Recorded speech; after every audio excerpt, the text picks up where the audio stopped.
Welcome to the Talking Poem Podcast. I'm your host, Charlie Green. On each episode, I invite a poet, critic, or reader to bring in any poem they'd like to talk about for any reason. We'll see what delights us, what excites us, potentially what frustrates us, and we'll see where the poem and the conversation turn. Then our guest today will share and talk about a poem of hers. And after that, we'll have a little silliness because I can't help myself. I'm so happy today to have as my guest Joy Priest. Originally from Louisville, Kentucky, Joy is the author of Horsepower, which was selected by Natasha Trethewey as the winner of the Donald Hall Prize for Poetry, and she's the editor of Once a City Said, a Louisville Poets Anthology. She's the recipient of a 2021 National Endowment for the Arts Fellowship, a 2019-2020 Fine Arts Work Center Fellowship, the imprint Paul Verlaine Prize in Poetry, and the Stanley Kunitz Memorial Prize from the American Poetry Review. She is, as of this fall, an assistant professor of African American and African diaspora poetry in the University of Pittsburgh's MFA writing program. Joy, thank you so much for being on the podcast. Thanks for having me, Charlie. Before we get to the poem, I just want to take a moment to reiterate support for the people of Palestine. We are recording this on Saturday, October 14th, on the brink of a full-scale ground invasion by the Israeli military after days of sometimes indiscriminate and sometimes deliberate targeting of civilians. By the time this episode releases, it's almost certain that Israel's military and government will have done more and done worse. Whatever happens by the time this episode is released, the people of Gaza will continue to be in grave need.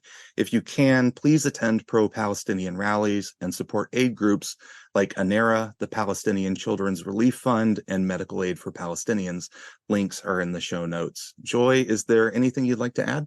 I just am glad that you made a statement on this episode. I'm in full support of that statement. And there's some really great articles circling today, especially by Jewish scholars and writers on the matter, like David Cleon at Jewish Currents. And I think Gabe Wynett put out a great article on dissent. Let's transition. Let's talk about the poem. You've chosen the poem Somewhere Holy by Carl Phillips from his 1995 collection Cortege.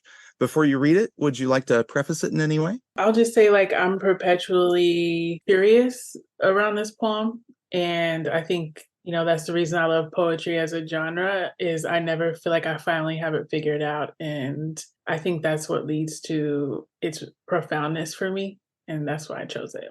I have some similar responses to this poem where I've questions and a lot of curiosity. But let's go ahead and I'll ask you to read the poem and then we'll talk. Somewhere Holy by Carl Phillips. It has an epigraph for Aaron, for others. There are places in this world where you can stand somewhere holy and be thinking, if it's holy, then why don't I feel it, something? And while waiting, like it will any moment happen, and maybe this is it, a man accosts you, half in his tongue, half in yours. He asks if maybe you are wanting to get high. All the time, his damaged finger twitching idly like on purpose at a leash that holds an animal. You can't quite put your finger on it first until you ask him, ask the man, and then he tells you it's a weasel. And of course it is. You've seen them. You remember now. You say, of course, a weasel. There are men inside the world who never mind how much they tell you that they're trying, can't persuade you that it isn't you. It's life. It's life in general, where it hurts, a fear of everything, of nothing, when if only they would name it, maybe then you'd stay. You all the time aware it's you that's talking, so who's going anywhere but here, beside them? Otherwise, why come? Why keep on coming? When you can't get to believing what they tell you any more than you believed, the drugs the other man was offering wouldn't harm you. Still, you think, you took them and you're still alive. Enough to take the hand that wants, that promises to take you to where damage is. A word, that's all, like yes. So yes, you say, I'll come, you tell him, show me. Oh, that's fantastic. So you said before you start reading that there are things you're very curious about in the poem, and I'm curious what some of those are. I think it's a result of Carl's style in general. And because I recently did this lecture for this Swanee Review called The Aiken Tailors, I had read Garth Greenwell's essay on Carl Phillips. And so I have his thoughts about it stuck in my head, and I feel like I can't say it any better, but he calls it an articulation of restlessness. And that the way that Carl's syntax, the syntax is recursive and it follows like the pattern of thought in your head. And it's not trying to finally know something. It's like, it's trying to present an accurate transcript of feeling so that everything is there in front of you, but there is no like resolve to it. You know, I tried to read Carl Phillips a long time ago when I was like maybe an undergrad, and I was like, what the hell is happening? I don't get it. And then later, you know, I read him, and I think this was the first poem I read where I was like, wait a second, you know, and I get this. And like, I had an appreciation for the control he has with the line and the sentence and the syntax and what he's doing with it and what he's doing with line breaks. That's great. That actually in a way gets at both what I really like about this poem and some of my questions about the poem, because I love how the poem mimics the subject, where it's starting out in this place where there's nothing. There's this expectation of something, but there's essentially no reaction, or at least not the holy reaction you would expect. And then basically it's in two parts. Both parts start, there are places in this world, and then ends with the speaker saying something in italics. And then there are people inside this world and saying something in italics. And so it's like this move from just his initial response to things and then what he actually says, what he actually does. I do get lost in some of the syntax, though. I always really love poems where there are really long sentences that unfold, you know, throughout stanzas or even throughout the whole poem. And I feel like it's always a risk to make that poem make that sentence hold up grammatically, and also so a reader doesn't get lost. And I do feel sometimes, and in this poem especially, like you mentioned, I get lost a little toward the end of the poem. Where do you find yourself getting lost? Well, first I want to say, like, Carl's syntax is a brave syntax. Like, we have to translate. There's a translation that happens from like what's happening inside of our brain when we're thinking through something. So you have to do a kind of translation.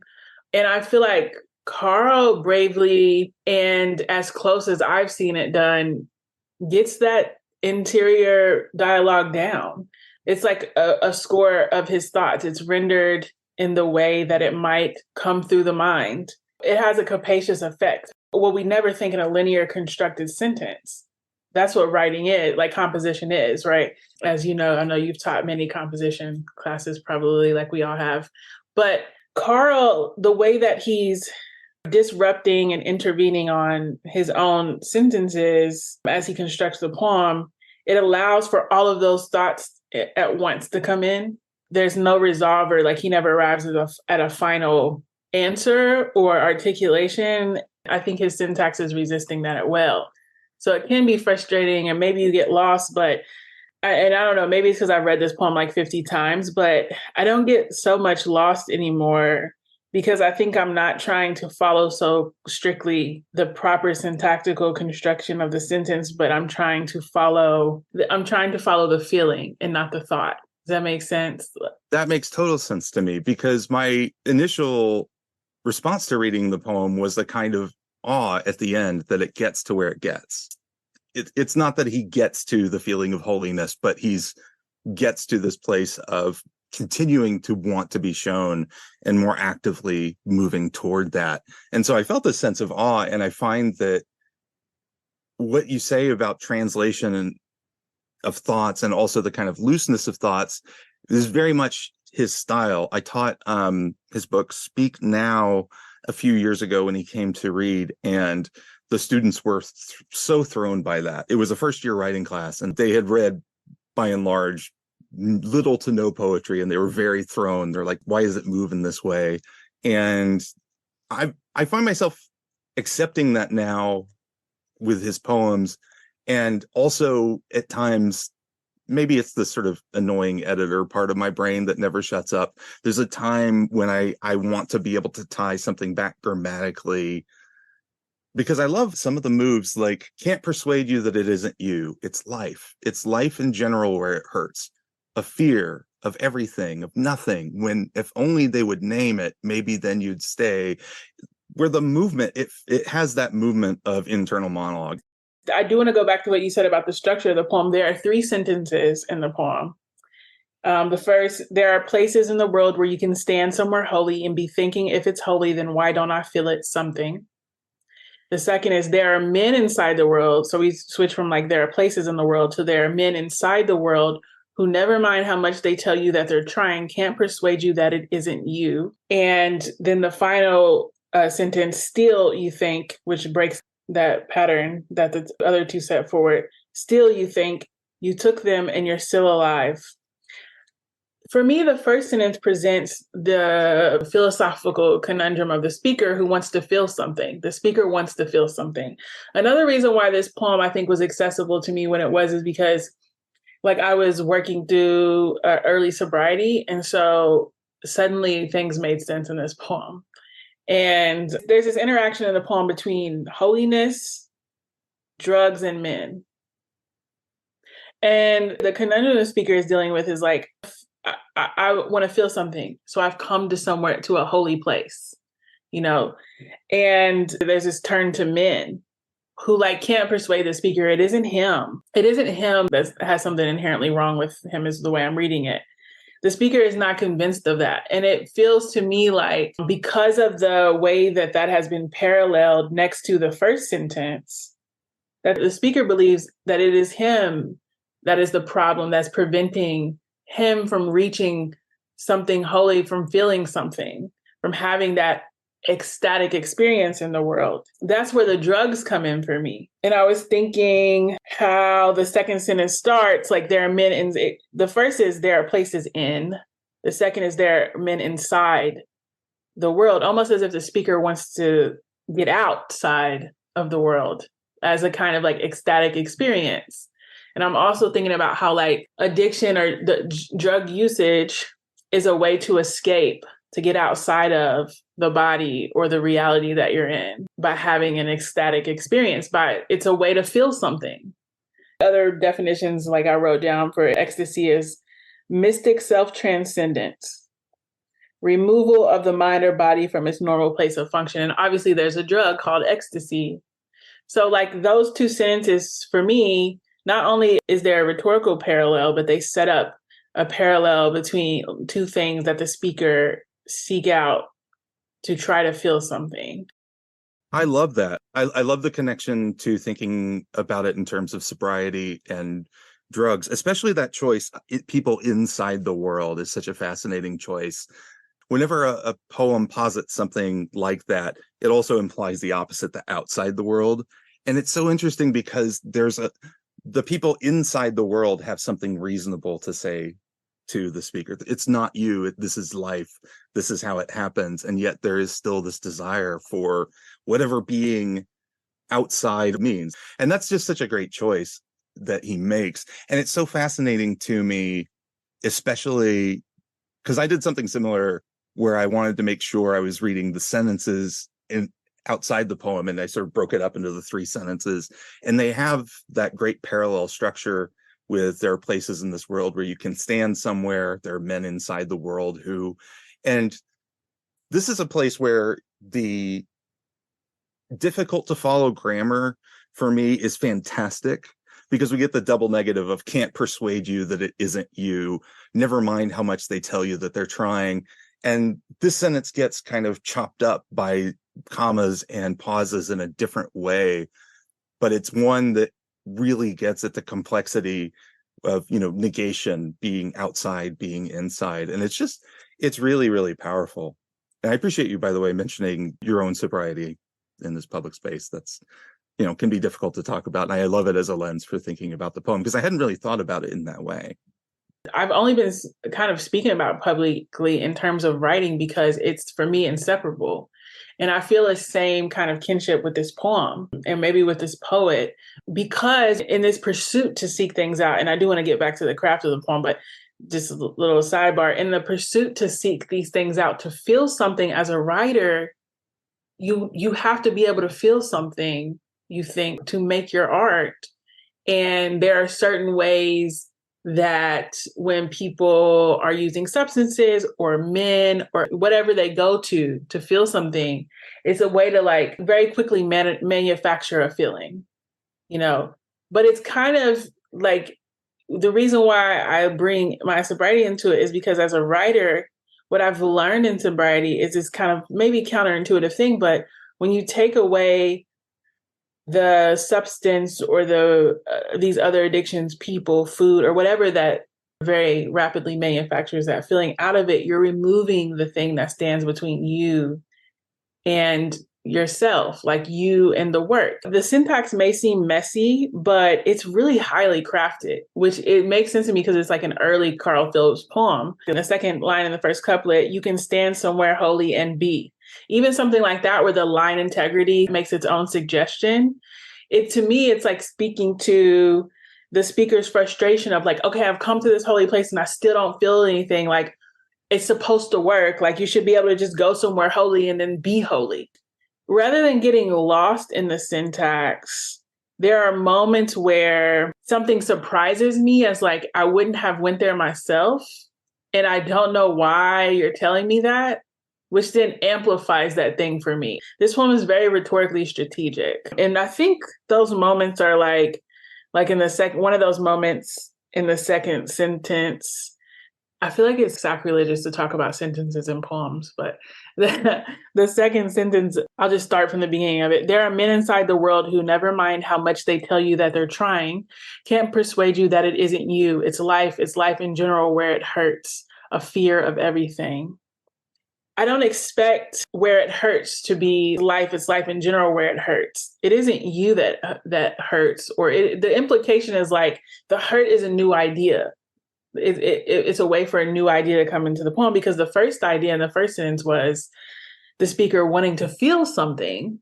That's what the speaker was struggling with at first, and what we were trying to, the sort of resolve we were waiting on. But then suddenly in this sentence, it's hurting is presented as a problem, which is in opposition to the first problem, which is like needing to feel something. So it's like, I don't expect that hurt.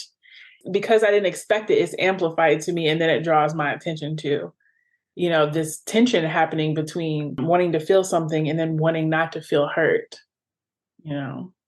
That is a fantastic way of thinking about it, because he is seeking feeling while having feeling. It's just that the feeling that he doesn't want is the one he feels so acutely.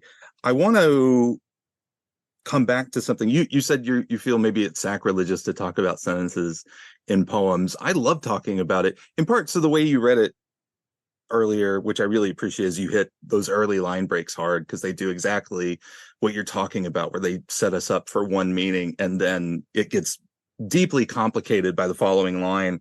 And I always talk about this with my students. A sentence is one unit of thought and a line is another unit of thought, and they're in tension with each other. And this poem just makes so much great use of that. The other thing I wanted to go back to is you mentioned sort of talking in a way outside the poem, thinking of something standing between you and experience. We talked about this as a kind of translation from thought to speech, and this is getting away from the poem a little bit, which is okay with me. I always tell my students that thinking is the enemy of writing. The first year students hate when I say that, because they're like, that does not make it easier. But that when I always tell them, as soon as a phrase leaps into your head or something leaps into your head, write it down, don't think. Because when they sit down, I tell them they're trying to translate from multiple modes of thought, and that something about a poem like this is that it's emphasizing both the power of language as a way to present thought and modes of thought, and some of the limitations of it. Like, it's explicitly the limitation of why can't my thought or whatever part of my cognition reach this moment of holiness? Mm-hmm. Why can't I think my way to it? And then Terrence Hayes says, I'm not trying to get it thought, I'm trying to get it feeling. His thought is like, it's similar to a substance or a person or whatever, again, whatever you go to kind of eject yourself out of discomfort or reality, in that it gets in between you and being present for the experience, like just being in the experience, like feeling through the experience. I guess it feels sacrilegious to talk about sentences because, I don't know, for lack of a better word, rule is like the unit of of thought in a poem is the line. But I think the poem employs both units of thought, even though we just talked about thought not being, how you get into the poem. But one thing I want to talk about before we get out of here is that weasel, because that's like number 2 reason why I picked this poem. Yeah, that's on my list of questions. I have no idea what to make of that weasel. I have some thoughts, or I have some feelings about the weasel. Please, hey, thoughts and feelings, either and both. Please go ahead. So, first of all, the debate always comes up in class with my students when we do this poem about like whether the weasel is real or whether it was actually there or not. And, it's such a strange thing to suddenly enter the poem. And I think that's a good debate to have because, as poets, we can just make up something to use. It's like symbolism, to throw a symbol in the poem. Not that other genres can't use it, but like, I think we have more freedom. Like we don't feel as beholden to what really was actually there, like a memoirist or someone. One thing about this poem is it makes me feel like, first of all, it's not in America, so it's in a different kind of society. There are places in this world is one of the things that suggests that for me. Somewhere holy is another thing that suggests that because we don't have really here ancient, iconic holy sites. And then the other thing is the man accosts you half in his tongue, half in yours, which is a really peculiar description, but can only suggest to me that the languages, tongue also being within the religious image system too. It strikes me as maybe like a heavily accented English. And so weasel in that context doesn't feel that out of the ordinary to me. Like in other societies, like weasels might be a common pet. But whether or not it was actually real is such a bold and peculiar symbol. And that makes me go, even though I think I know what something is, it always makes me go look up the definition of it to wonder what else could the poet be activating here in terms of symbolism that I need to get. We know like the weasel is kind of rodent, I guess, but it's also, colloquial for a deceitful or treacherous person, or the verb like to achieve something by use of cunning or deceit. And thinking about Carl Phillips and the major themes of his writing, which are queerness, queer sex, religious themes, and Garth Greenwell also points out like bondage, S&M, or like sexual deviancy. A lot is happening around this weasel. Okay, there's so many things to talk about here. Let me just start with the delineation, the release of information. So we see the man first. A man accosts you, half in his tongue, half in yours. He asks if maybe you are wanting to get high. All the time, his damaged finger, twitching idly like on purpose, at a leash that holds an animal you can't quite put your finger on at first until you ask the man, and then he tells you it's a weasel. So we get the man first, then we get the suggestion of drugs. So the camera goes from the man in his mouth, like the language he's speaking, what he's asking, to his damaged finger twitching idly, to a leash, to the animal on the leash. So it's almost like we get the speaker looking the person up and down, but like looking down the person's body. So we see the man, we see his mouth, we see his finger, we see the leash that he's holding on to, and then we see the weasel. So that's like a beautiful example of like how you control the line to release information. But also the suggestion of the animal on the leash is a suggestion of bondage.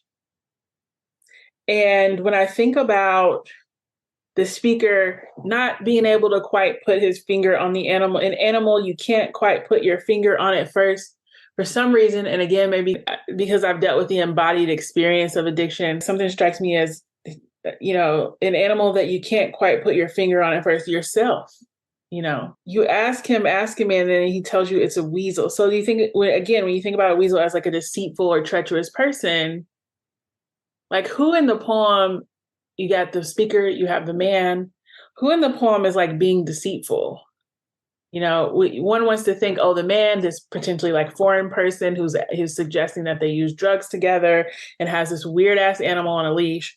But what if it's actually the speaker being deceitful, deceiving himself, or the second definition, trying to achieve something by use of cunning or deceit?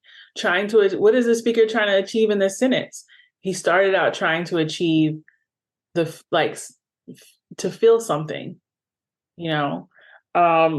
So yeah, sorry. Can I pop in for a second? No, I just love everything about the way you're reading it. And I wanted to say something before I forget it, especially the point about him being deceitful and who he's being deceitful to. I think a lot of times we just default into trusting a speaker that they're being honest with us. And at the end of the poem, he reveals that he has taken drugs, not when or with whom, but presumably with this man. But we don't see that. And we read his thoughts as consecutive, and clearly he's leaving some things out for us. And the way he leaves things out ends up helping us see his mindset. Because my favorite part about the Weasel, and everything you said in the way you read it, I love. But I love that it just gives us his mindset.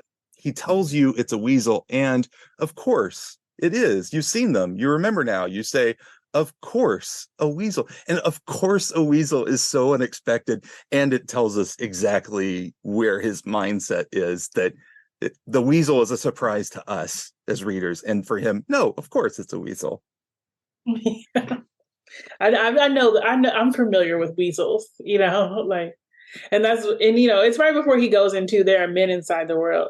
And I think of that period, that first period there, as like perhaps a place where time has lapsed, and how we leap from the man and the weasel to now we're back inside the speaker's head. Because it goes from it starts in the interior dialogue and then interior monologue. And then this external place that the speaker's in and this interaction with someone else, and then a period. And then after the period, we're back inside his mind. And now he's musing on men and hurt. So that sort of suggested lapse of time in between could be how we get from wanting to feel something to then suddenly not wanting to feel hurt anymore. This cycle of seeking and settling for something less than what we actually want that we thought was going to get us there. That's fantastic. We haven't mentioned the form other than the line breaks yet. I mean, there's so much more we could say about this poem, but I do want to go ahead and transition to your own poem. The Phillips poem is in couplets, and I'd like to turn to your poem, which is also in couplets, All the Men That Summer Who Said, I Love You, which for listeners appears in Horsepower, which read. You actually have a lot of poems in couplets, or quite a few poems in couplets in the book. But why don't you go ahead and read the poem, and then I'll ask you some questions. We'll talk about it. All the men that summer who said, I love you. After I made it out to the country, the panic attacks came on like minutes. Indiscernible, ceaseless. The fence leaned perpetually and the AC unit droned on and on in the window of the double wide. The mail planes passed overhead like water from a hose. The most I counted while out for a smoke was 13, landing one behind the other. Out there, the world was steady, untroubled, but my body wouldn't let me believe. Brandy's mother let me sit alone in her jacuzzi for hours, comforted me with rolled cigarettes and coffee, a hymnal-heavy hand on the back. Brandy came home with a bottle of Captain every night after her shift at the Golden Corral and sat with me under the tin roof on the makeshift porch while I confessed how that summer after my fiance followed me through Chinatown for an hour yelling it while I looked for the bus stop, I'd pissed myself and rode the 14 hours back to Kentucky, mildew and smoke. And how once there my father said it while he rifled through my fiance's abandoned car, looking for evidence. And again he said it while he was interrogating me in drunken fits after finding the name Muhammad on the insurance cards. And are you fraternizing with a foreign operative over and over again with a loaded pistol between us on the kitchen table, and how I'd fled him as I would an assailant, ending up at Misty's, a woman I waited tables with, and how her husband had looked at me desperately as I was leaving and said it, "I love you," and how he'd crept into the room where I slept whispering it while Misty was sound asleep in the next, an empty balloon lightly dusted on the nightstand, and how there had been no panic in my body then, and then, and then, and then, or then. Thank you so much. I am such a fan of this poem. There are many things I love about it, and a couple things I want to ask about. One of the things I love about it is just there's this intense ongoingness that the poem gets at, and we see it in the men repeatedly yelling it. We see it in the panic attacks coming on like minutes, which is just that's fantastic. I love that so much. The airplanes, there's just this constant ongoingness, and my body wouldn't let me believe, trying to get out of this kind of cycle and not being able to. And I just think it's so powerfully done. So my first question about it is, the poem doesn't get to what the title refers to, the men saying "I love you," until maybe halfway through the poem. Not exactly, I haven't counted stanzas. But it's not rendered as "I love you," it's rendered as "it." And I'm just curious about how that choice came about as you were writing the poem. Wow, it's so hard to think back to like the construction of these poems, because I like worked on this book for 10 years, and then it came out and I read from it like several times a week during the pandemic on Zoom, to where I was like disgusted by it. And then I set it down and didn't think about it for like a year. And so I feel so far away from who I was when I was constructing these poems. But as I read it now, it feels like, I remember a kind of alienation from the phrase, and especially as it was coming from these men. I think another poem in the book that I wrote around this time was upon reading James Lipton's Exaltation of Larks. Basically, the poem is like an etymological investigation of the root word, the word venery, which is the root word for both hunting and love. And so I think I remember as I wrote this poem, and after the experience that I had, the person of this summer, I was feeling like, it was like I had this great epiphany where like, oh yes, men can very much love you, but their love is insufficient. And I was thinking about my father, and I was also thinking about these, men who I had encountered that were saying it, but like not showing it, I guess. And so I think it produced this kind of alienation where that I wanted to capture between words and meaning, maybe, or meaning and action or something, words and action.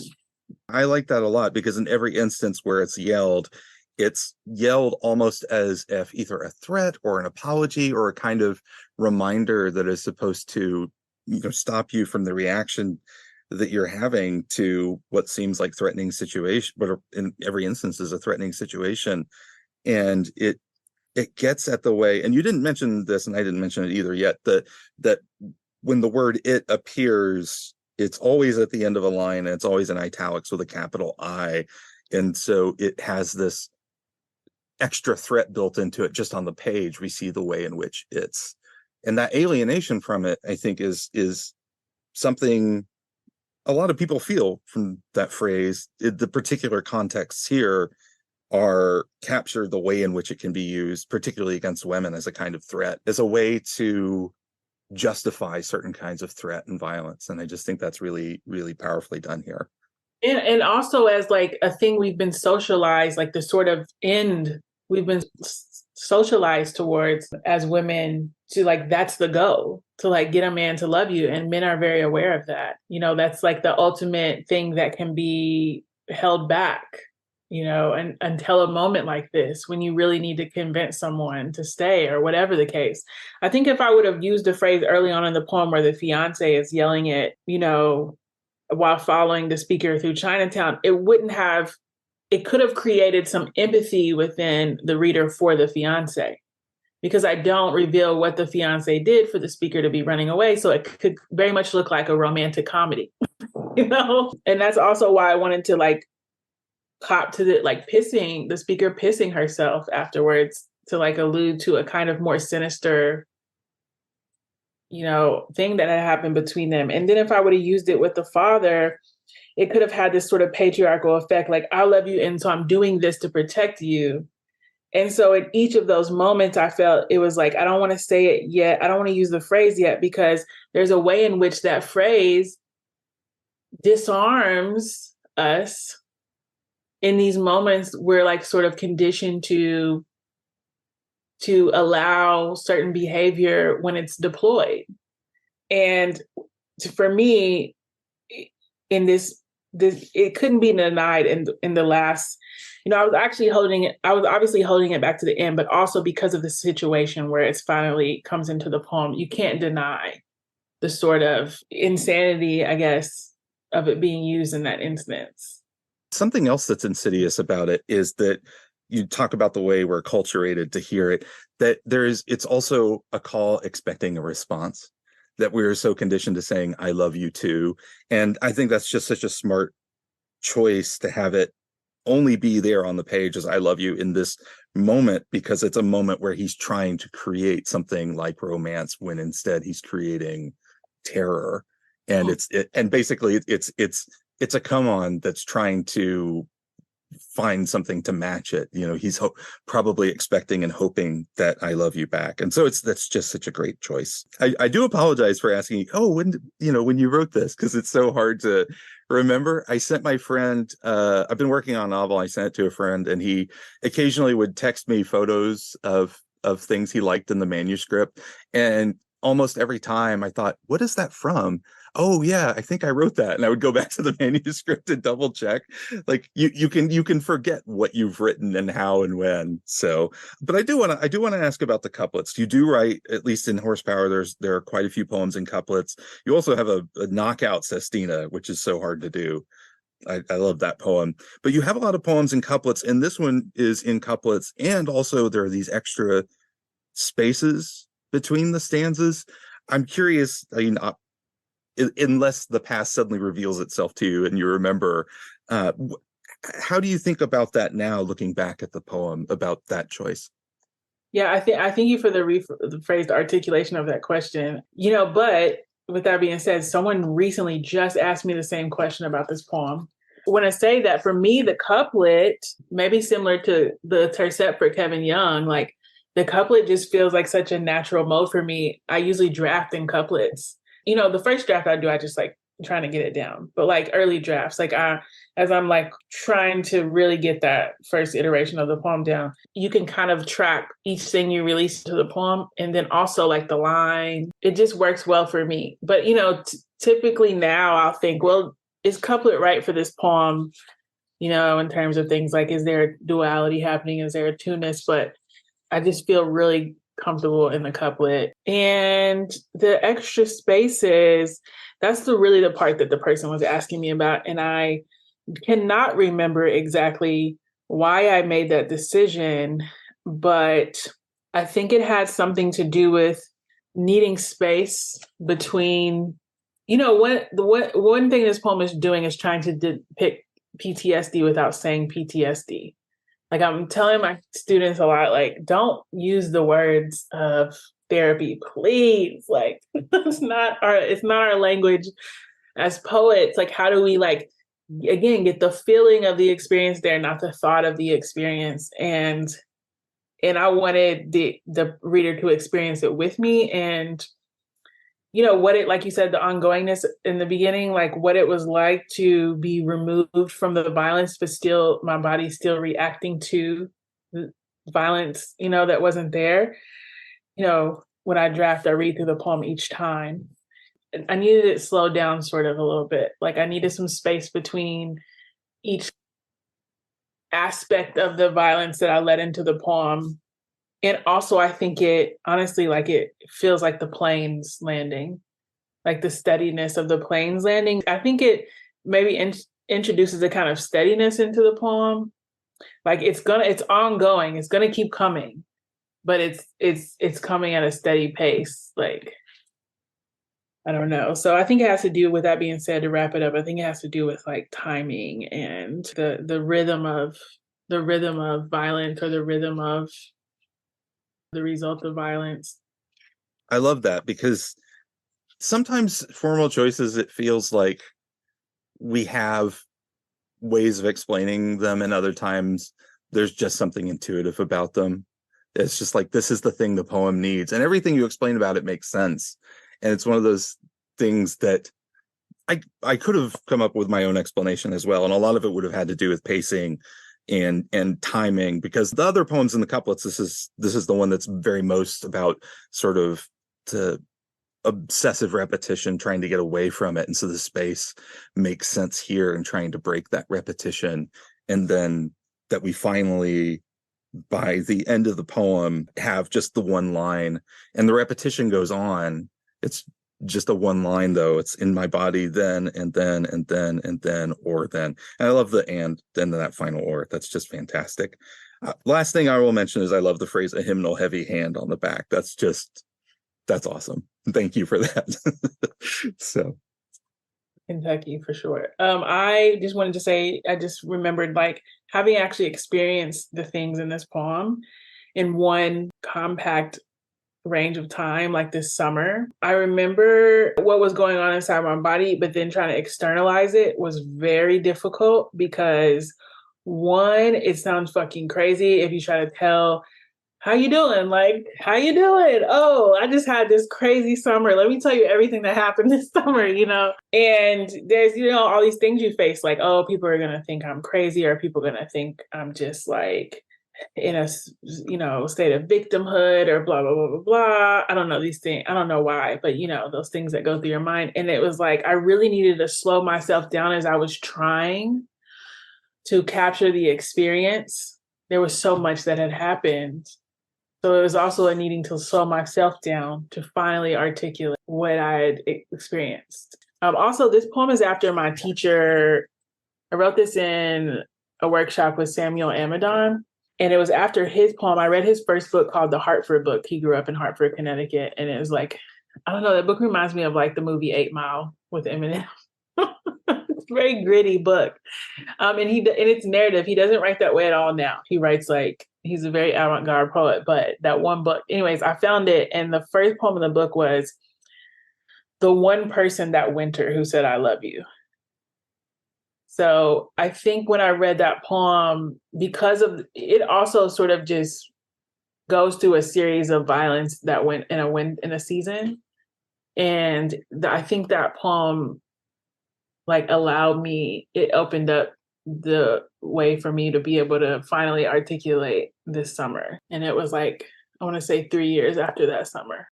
thank you so much for the opportunity to talk about this poem. We've been talking about some pretty heavy things, and now it's time to set heavy things aside the way we have set childish things aside and come back. This transition makes no sense. I'll cut this. It's time for first an ad. I'll go ahead and warn you that my sense of humor is not for everybody. We'll see if it's for you. We have as an ad this week the TMZ spinoff TMP. You want all the hot goss on your favorite poets and your least favorite? We've got it, and we're going to spill the tea. Who thinks his mistress' eyes are nothing like the sun? Whose daddy issues have her feeling like she's living in a brown shoe? To find out, watch TMP. Who had some horses? Who so lists to hunt? We know where is a hind. Watch TMP. Who tried to fill someone's compact and delicious body with chicken paprika? Who wasn't grateful to his father for warming the house on winter Sundays? What did he know? What did he know? Who watched the best minds of his generation destroyed by madness, starving, hysterical, naked, and did nothing about it? For all the answers and cattiness you can take, watch TMP, now on the E! Network, appearing after E! News and P! News. Yeah, the look on your face tells me. There's 45 seconds you'll never get back. Goodness, no, I love that you like just take the time out of your life to do this, Well, I finished working on a novel right before the semester started, and now pretty much all my creative work, because I've got nothing in me to write right now, so all my creative energy is going into those ads. Joy, are you ready to play a game? I don't know, but let's go. Let's do it.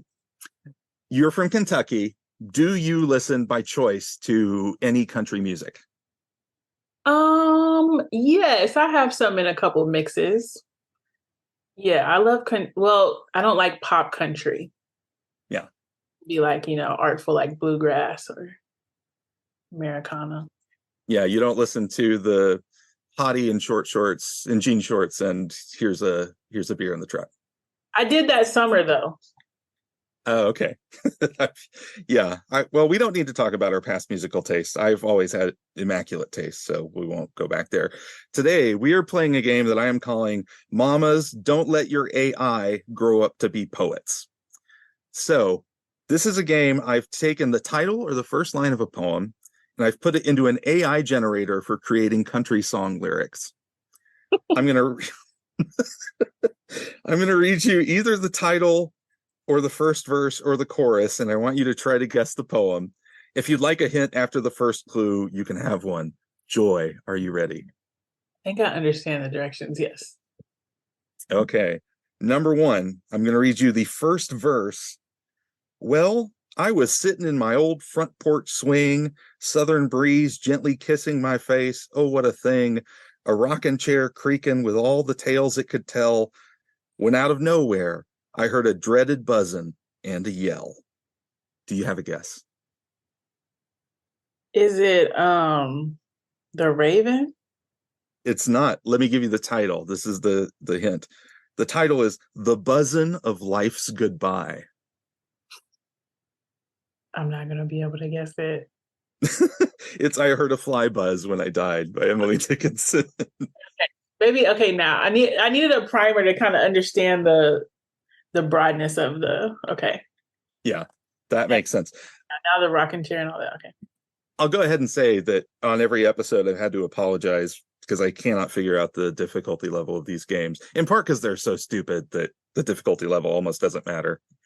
Number two, again, starting with the first verse, and I will go ahead and tell you that the clues to what the poem is tend not to be very obvious in the first stanza or in the first verse. They almost always come in the last line of the first verse. I'll say that. Deep in the heart of Dixie, where the magnolias sway, I've got a story to tell about a land so grand, they say. From the mighty Mississippi to the Georgia pines, this here song's about freedom that forever shines. So it's definitely going to be a Southern poet. Actually, let me go ahead and tell you that no matter what I put in, it would reference somewhere Dixie, Southern breeze. Country. All right. What's the title? The title is Y'all, I Sing America. Oh, I Too Sing America. Walt Whitman? No, wait, Langston Hughes. Langston Hughes, you got it. All right, 1 for 2. I love Y'all, I Sing America. Oh my gosh. All right, number 3. There are only 5 of these, don't worry. Number 3, the first verse is down. Sorry, this is so stupid. Down in the Carolina hills, where the wild freedom roams, there's a place where my rights run deep, where my roots have found a home. From the cotton fields to the courthouse steps, where justice was let loose, I've got a poem in my heart filled with tales of rights pursued. I'm just failing at this. So, well, I'll go ahead and give you the title. I don't know how much of a clue the title is. My rights run deep. I know. I was thinking it has to do something to do with rights. Who was writing about that? My rights. Poem for my rights. Poem for my rights by June Jordan. Yes, fantastic. Poem about my rights, but fantastic. That's great. It's also, if you compare that poem to the lyrics it came up with, they're from very deeply different perspectives. All right, number 4. This time I'm starting with the chorus because the first line gave it away. We're the cool cats, Southern born and raised. We've got stories to tell, memories that won't fade. In this old Southern land where the spirit flows, we'll keep keeping cool wherever we may go. I think everything in there was pretty vague.